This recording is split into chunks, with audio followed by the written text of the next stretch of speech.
দেখুন, ক্যাম্পাসগুলোতে আসলে বর্তমান সময়ে আপনি জানেন যে ৫ই আগস্টের পরবর্তী সময়ে পরিবর্তিত রাজনীতিতে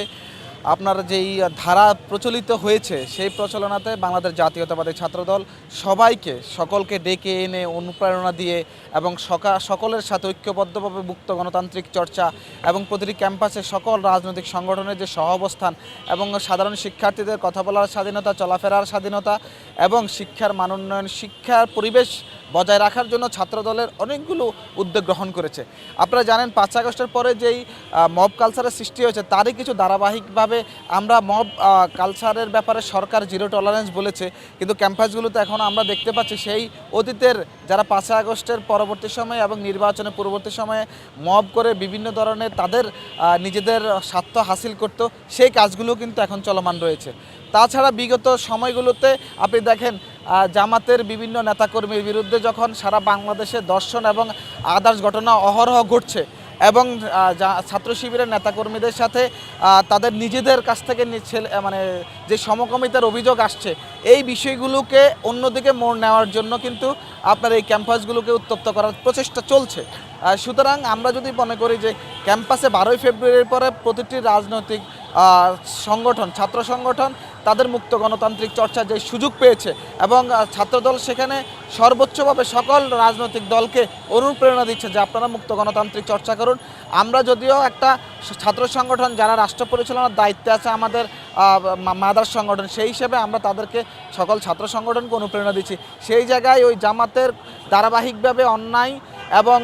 আপনার ছাত্র শিবিরের ধারাবাহিকভাবে অন্যায় এইসব খাতকে অন্যদিকে মোড় নেওয়ার জন্য তারা এখন নতুন করে আবারও মব সৃষ্টি করে ক্যাম্পাসগুলোতে অস্থিতিশীল করার চেষ্টা করছে। তো বাংলাদেশ জাতীয়তাবাদী ছাত্রদল যেই কোনো সংগঠনের যেই কোনো অস্থিতিশীল পরিস্থিতি সৃষ্টি করার ক্ষেত্রে অবশ্যই প্রতিবন্ধকতা তৈরি করবে, কারণ ক্যাম্পাসগুলোতে শিক্ষার্থীদের জন্য শিক্ষার পরিবেশ, শিক্ষার মানোন্নয়ন এবং শিক্ষার্থী বান্ধব ক্যাম্পাস গড়ার জন্য বাংলাদেশ জাতীয়তাবাদী ছাত্রদল দৃঢ় সংকল্পবদ্ধ এবং প্রতিজ্ঞাবদ্ধ। আগামীর রাজনীতিতে সুন্দর সমৃদ্ধ বাংলাদেশ বিনির্মাণে বর্তমান রাষ্ট্রপ্রধানের যেই রাষ্ট্র পরিচালনার যে দূরদর্শী চিন্তা, সেটার সারথি হয়ে বাংলাদেশ জাতীয়তাবাদী ছাত্রদল প্রতিটি ক্যাম্পাসগুলোতে সুন্দর সুষ্ঠু অবস্থা বিরাজ করার জন্য সচেষ্ট আছে এবং থাকবে।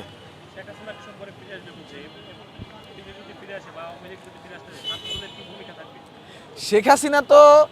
বারবারই যখন ফ্যাসিস্ট সরকার হিসেবে এই দেশের সরকার প্রধান ছিল তখন সে বলেছে শেখ হাসিনা পালায় না,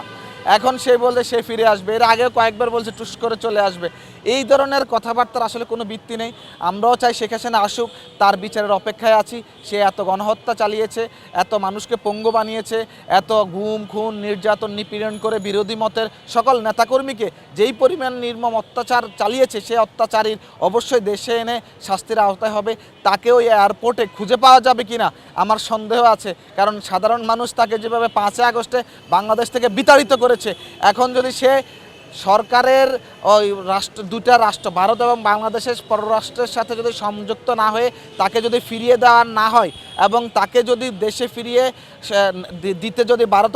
অপারগতা প্রকাশ করে, কিন্তু শেখ হাসিনা যদি নিজে আসে, অবশ্যই তাকে ফাঁসির কাস্টে ঝুলানোর সুযোগ হয়তো জনগণ দিবে না, তার চুলও পাওয়া যাবে না বলে আমি মনে করি। সুতরাং তার দেশে আসার সুযোগ তো অবশ্যই আইনি প্রক্রিয়ার মাধ্যমে হবে, কারণ অলরেডি সে মৃত্যুদণ্ডপ্রাপ্ত আসামি এবং সে যখনই এই বাংলাদেশের মাটিতে পা রাখবে তখনই তাকে ফাঁসির কাস্টে যেতে বাধ্য করা হবে এবং তার ফাঁসি হবে এবং এই দেশে তার বিচার নিশ্চিত করা হবে।